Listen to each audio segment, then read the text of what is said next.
Allah ku danna mana subscribe kuma ku danna ƙararrawa don sanar da ku duk abubuwan da muka sauke. Sannan kuma ina son sanarwa masoya. Jama'a ina so ku karanta sakon nan sai ku yi jojin ɗin abin nan tsakani da Allah, mu ji tsoron Allah mu gaya ma kanmu gaskiya. Zan sa ni kuma reply da na mata voice record ɗina sai ku je, amma ku karanta, kuna jin voice record kuna karanta.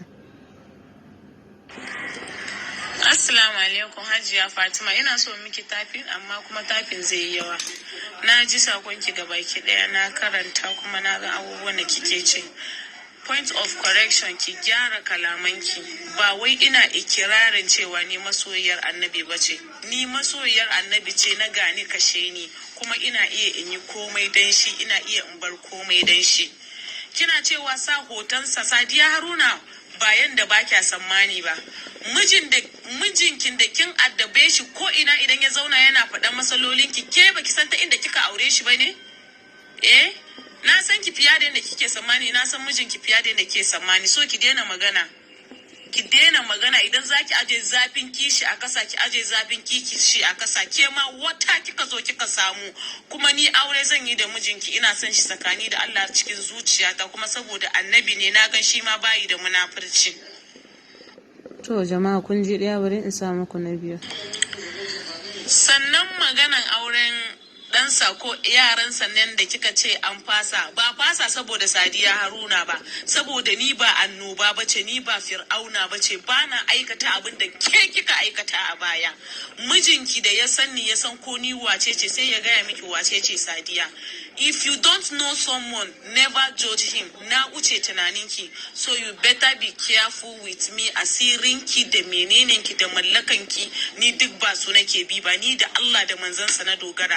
Ni kuma daga yanzu kada ki kuma mun wani text, in baka ba sai na miki rashin mutuncin da baki taba tunani a rayuwanki, saboda na san ki in and out da baki sammani.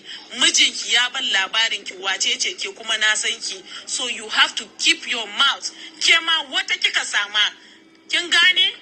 Ke ce matan shi na farko, wata kika sama, ita ma ta yi hakuri da ta irin kishin ki da bala'in ki da kike, wata za ta shiga ne?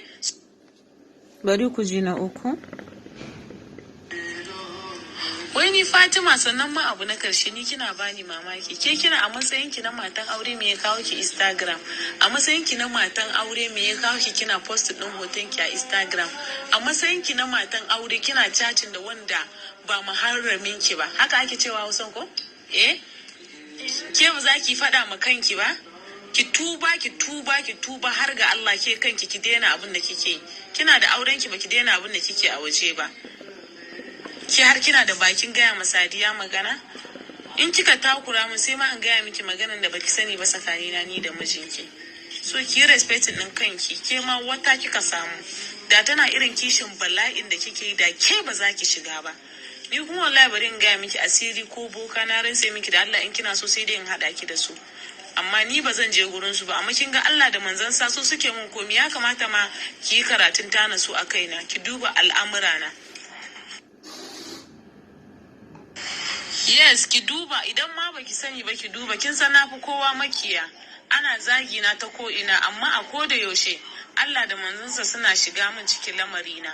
Sai dai makiyana ni in gan bayan su, ba sai dai su gan bayana ba. Wallahi Fatima, na wuce da kike tsammani. Ki kwantar da hankalinki. Ki kwantar da hankalinki. I'm saying this for the last time. Ki kwantar da hankalinki, ba a rayuwa haka. Kuma ki daina abubuwan da kike. Wannan shawara ce ba umarni ba. In kin so ki doka, in kin so kar ki doka. Ni idan na yi aure zaki san wace ce Sadiya. Ni ba zan taba cin amanan aure ba. Wani namiji bai gan kwalliyan da kike kina post a Instagram, ba ki san haramu bane? Mijinki baya yi amma ke kina yi. Waya gan gimbiya. To ki ce ma abokanki yana aiki da kyau, amma kuma zai kai ki ga halaka. That's the fact. Take it or leave it. That's the end. Please, George. Gaskiya mu faɗa ma kanmu gaskiya.